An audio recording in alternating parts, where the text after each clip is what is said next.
የሐሙስ ነሐሴ 14 ቀን 2018 የትርታ ቁርስ መሰናዶ ነው። ከልቦ ከቀረበው ትርታ 97.6 ኤፍኤም በመከታተል ላይ የምትገኙት አብራችሁን ስለሆናችሁ እናመሰግናለን። አሁን ሰዓቱ ከሀገር ውስጥና ከባህር ማዶ የተሰሙ ዋና ዋና አበይት ዜናዎችን ወደ እናንተ የምናደርስበት ነው። የሀገር ውስጥ ጉዳዮችን በማስቀደም እንጀምራለን። በብልሹ አሰራር የተሳተፉ 216 ሰራተኞች ላይ አስተዳደራዊ እርምጃ መወሰዱን የአዲስ አበባ ከተማ አስተዳደር መሬት ልማት አስተዳደር አስታወቀ። በተጠናቀቀው 2018 በጀት ዓመት በብልሹ አሰራር የተሳተፉ 216 ሰራተኞች ላይ ቀላልና ከባድ አስተዳደራዊ እርምጃዎች መወሰዱን የአዲስ አበባ ከተማ አስተዳደር መሬት ልማት አስተዳደር ቢሮ አስታውቋል። ቢሮው በዘርፉ የሚነሱ የመልካም አስተዳደር ችግሮችና ህገወጥ አሰራርን ለመግታት ባለፉት 2 ዓመታት ተቋማዊ ሪፎርም ሲያካሂድ መቆየቱንም አስታውሷል። ይህም አገልግሎት አሰጣጥን በማዘመን ደንበኞች በጊዜና በቦታ ያልተገደበ ቀልጣፋና ፍትሐዊ አገልግሎት በኦንላይን እንዲያገኙ ማስቻሉን ጠቅሷል። በተጨማሪም ደንበኞች በአገልግሎት አሰጣጥ ወቅት የሚታዩ ብልሹ አሰራሮችን ጥቆማ እንዲሰጡ 779 ነጻ የስልክ መስመር ስራ ላይ መዋሉን አስታውሷል። በበጀት ዓመቱ የአሰራር ጥራት ኦዲት በየደረጃው በማካሄድ የመመሪያና የአሰራር ጥሰት በተገኘባቸው ማህደራት ላይም የእርምት እርምጃ መወሰዱንና ባንክ የገቡ መሬቶችም የኦዲት ቁጥጥርና ምርመራ እንደተደረገባቸው ነው የተጠቀሰው።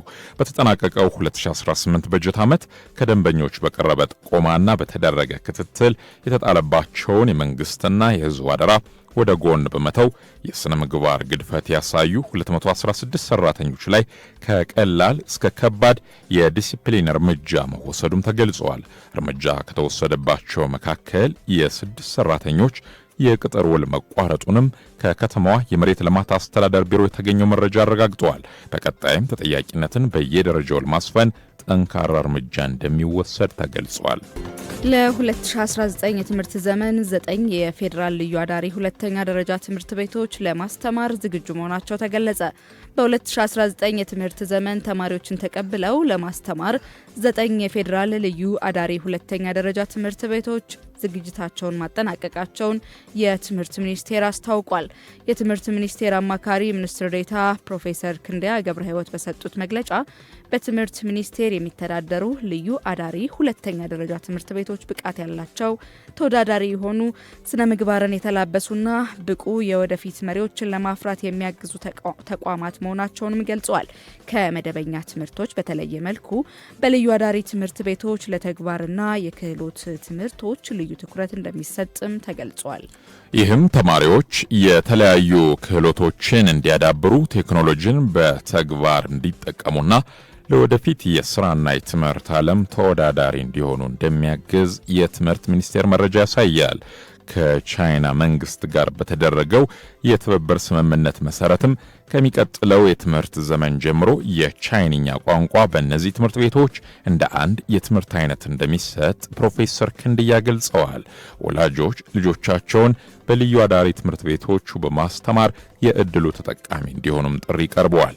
የትምህርት ፕሮግራሞች ጥራት ማሻሻል መሪ ስራ አስፈጻሚ ዶክተር ዮሐንስ ወጋሶ ባለፈው ዓመት ስራ በጀመሩ 5 የልዩ አዳሪ ትምህርት ቤቶች ከሁሉም የአገሪቱ ክፍሎች የተውጣጡ 1250 የተሻለ ችሎታ ያላቸው ተማሪዎች የትምህርት ዕድሉ ተጠቃሚ መሆናቸውንም ገልጸዋል።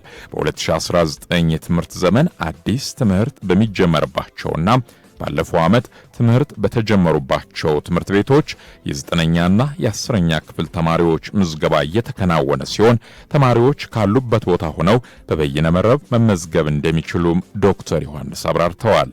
የፌዴራል ልዩ አዳሪ ትምህርት ቤቶች ተደራሽነትን ለማስፋት ትምህርት ሚኒስቴር በሁሉም ክልሎች 13 ልዩ አዳሪ ሁለተኛ ደረጃ ትምህርት ቤቶችን ለመገንባት በልዩ ትኩረት እየሰራ መሆኑም ተጠቁሟል። ወደ ውጭ ዜናዎች እናልፋለን። 5 የአፍሪካ ሀገራት የፖሊዮ ስርጭትን መግታታቸው ተነገረ።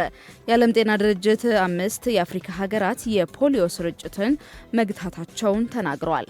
ታይፕ 2 የተሰኘውን ህጻናትን የሚያጠቃ የፖሊዮ ቫይረስ ስርጭት መግታት የቻሉት ሀገራትም ኡጋንዳ፣ ኮንጎ፣ ቡሩንዲ፣ ጋናና ጊኒ ተገቢ ሰው መሆናቸውም ተጠቅሷል።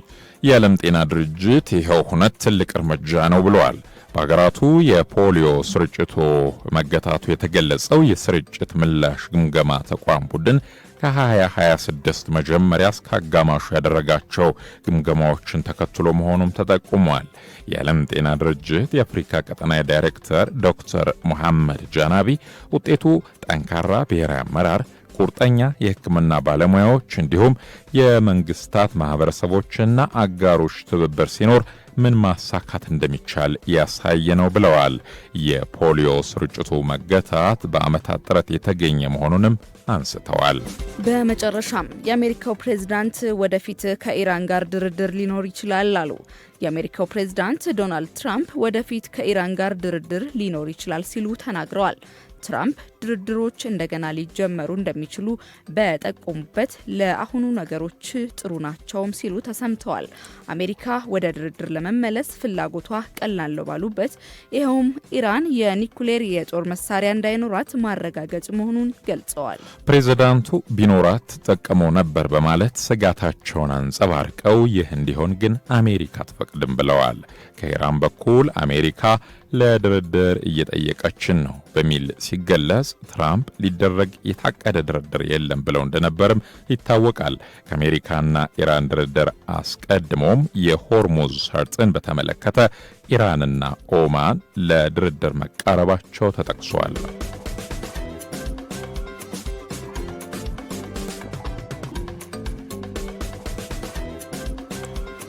ከልቦ በቀረበው ትርታ 97.6 ኤፍኤም የሐሙስ ማለዳ ትርታ ቁርስ መሰናዷችን እንደቀጠለ ነው። ስለ አብሮነታችሁ ከልብ እናመሰግናለን። ይህን ሰዓት አጋር የሆኑንን ተቋማት እናመሰግናለን። ማን እንደ እናት የሚለው እናት ባንክ የዚህ ሰዓት አጋራችን ነው። ትምህርት ቤቶች ዘርፈ ብዙ አገልግሎቶችን በአንድ ላይ የሚያገኙበትን እናት መላ ወይም ዩኒካሽ የተሰኘ የትምህርት ቤት ክፍያ ስርዓት ይዘንላችሁ መጠናል ይላል እናት ባንክ። በዚህ ክፍያ ስርዓት አብረውን እየሰሩ የሚገኙ ትምህርት ቤቶች ሁሉ ስራቸውን በቀላሉ በማከናወን ስኬታማ እንዲሆኑ አስችለናል። እርስዎም እናት መላ የትምህርት ቤት ክፍያ ስርዓት ደንበኛ በመሆን አብረውን እንዲሰሩ እንጋብዞታለን የሚለው እናት ባንክ የዚህ ሰዓት አጋር በመሆን አብረውን ቆይታ ያደርጋል። ሌላኛው አጋራችን ደግሞ ራይድ ትራንስፖርት ነው። ራይድ ፈጣን የትራንስፖርት አማራጭ በመስጠት በርካታ ዓመታትን አሳልፏል።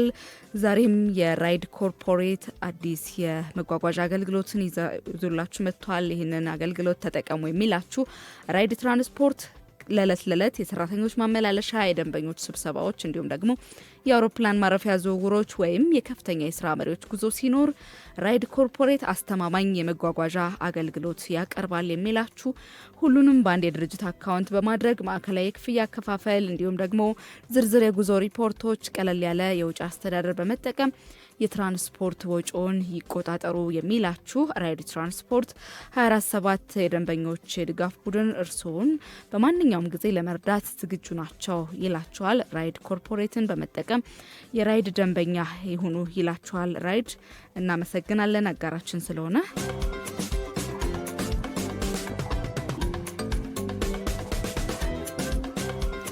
ትርታ 97.6 ኤፍኤም ላይ ትገኛላችሁ። የተወደዳችሁ አድማጮች አሁን ከሀገር ውስጥና ከባህር ማዶ ያዘጋጀናቸውን ዜናዎች ወደ እናንተ የምናደርስበት ሰዓት ላይ እንገኛለን።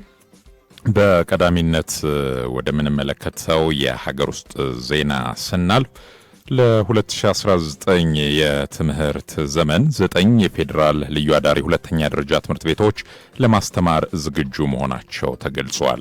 በ2019 የትምህርት ዘመን ተማሪዎችን ተቀብለው ለማስተማር 9 የፌዴራል ልዩ አዳሪ ሁለተኛ ደረጃ ትምህርት ቤቶች ዝግጅታቸውን ማጠናቀቃቸውን ነው የትምህርት ሚኒስቴር ያስታወቀው። የትምህርት ሚኒስቴር አማካሪ ሚኒስትር ዴኤታ ፕሮፌሰር ክንድዬ ገብረ ሕይወት በሰጡት መግለጫ በትምህርት ሚኒስቴር የሚተዳደሩት ልዩ አዳሪ ሁለተኛ ደረጃ ትምህርት ቤቶች ብቃት ያላቸው ተወዳዳሪ የሆኑ ስነ ምግባርን የተላበሱና ብቁ የወደፊት መሪዎችን ለማፍራት የሚያግዙ ተቋማት መሆናቸውን ገልጸዋል። ከመደበኛ ትምህርት ቤቶች በተለየ መልኩ በልዩ አዳሪ ትምህርት ቤቶቹ ለተግባርና የክህሎት ትምህርቶች ልዩ ትኩረት እንደሚሰጥም ተገልጿል። ይህም ተማሪዎች የተለያዩ ክህሎቶችን እንዲያዳብሩ፣ ቴክኖሎጂን በተግባር እንዲጠቀሙና ለወደፊት የስራና የትምህርት ዓለም ተወዳዳሪ እንዲሆኑ እንደሚያግዝ የትምህርት ሚኒስቴር መረጃ ያሳያል። ከቻይና መንግስት ጋር በተደረገ የትብብር ስምምነት መሰረትም ከሚቀጥለው የትምህርት ዘመን ጀምሮ የቻይንኛ ቋንቋ በእነዚህ ትምህርት ቤቶች እንደ አንድ የትምህርት አይነት እንደሚሰጥ ፕሮፌሰር ክንደያ ገልጸዋል። ወላጆች ልጆቻቸውን በልዩ አዳሪ ትምህርት ቤቶች በማስተማር የድሉ ተጠቃሚ እንዲሆኑም ጥሪ አቅርበዋል። የትምህርት ፕሮግራሞች ጥራት ማሻሻል መሪ ስራ አስፈጻሚ ዶክተር ዮሐንስ ወጋሶ ባለፈው ዓመት ስራ በጀመሩ 5 የልዩ አዳሪ ትምህርት ቤቶች ከሁሉም የሀገሪቱ ክፍሎች የተውጣጡ 1250 የተሻለ ችሎታ ያላቸው ተማሪዎች የትምህርት ዕድሉ ተጠቃሚ መሆናቸውንም ገልጿል። በ2019 የትምህርት ዘመን አዲስ ትምህርት በሚጀምርባቸውና ባለፈው ዓመት ትምህርት በተጀመሩባቸው ትምህርት ቤቶች የ9ኛ ክፍልና የ10ኛ ክፍል ተማሪዎች ምዝገባ እየተከናወነ ሲሆን ተማሪዎች ካሉበት ቦታ ሆነው በበይነ መረብ መመዝገብ እንደሚችሉም ዶክተር ዮሐንስ አብራርተዋል። የፌዴራል ልዩ አዳሪ ትምህርት ቤቶች ተደራሽነትን ለማስፋት ትምህርት ሚኒስቴር በሁሉም ክልሎች 13 ልዩ አዳሪ ሁለተኛ ደረጃ ትምህርት ቤቶችን ለመገንባት በልዩ ትኩረት እየሰራ መሆኑም ተጠቁሟል። በሀገራዊ ምክክር ጉባኤው ከ8ቱ አበይት ቡድኖች የተውጣጡ 120 አባላት ያካተተው አጠናቃሪ ቡድን በዛሬው ዕለት የመጨረሻውን ሰነድ ለ4000 ተመካካሪዎች ጠቅላላ ጉባኤ እንደሚያቀርብ ተገልጿል። ሀገራዊ ምክክር ኮሚሽን ቡድኑ በትላንትናው ዕለት ከ8ቱም አበይት ቡድኖች የሚሰጡትን የመጨረሻ ግብዓቶች በማካተት የመጨረሻውን ሰነድ በዛሬው ዕለት እንደሚያቀርብ አስታውቋል። የኮሚሽኑ ምክትል ዋና ኮሚሽነር ዶክተር ሂሩት ገብረስላሴ ትላንት በሰጡት መግለጫ ይህም የምክክር ሂደቱ ትልቅ ምዕራፍ ላይ መድረሱን የሚያሳይ ነው ብለዋል። ከ8ቱ ቡድኖች የተውጣጡ የአጠናቃሪ ቡድኑ አባላት ጥንቃቄ የሚፈልገውን የ8ቱንም ቡድን አጀንዳዎች አጠናቅሮ መሰነድን ሲያከናውኑ መቆየታቸውን ባነሱበት በዚህም የ8ቱንም አጀንዳ ምክረ ሀሳቦች አንድ ወጥ የሆነ ሰነድ አዘጋጅተዋል ብለዋል። በትላንትናው ዕለትም ለየ8ቱ ቡድኖች እየቀረበ እንደሚገኝም ገልጸዋል። አጠናቃሪዎችም የመጨረሻዎቹን ግብዓቶች በማካተት አጠናቅረው ዝግጁ ያደረጉትን የመጨረሻውን ሰነድም ለ4000 ተመካካሪዎቹ አጠቃላይ ጉባኤ እንደሚያቀርቡም አስታውቀዋል።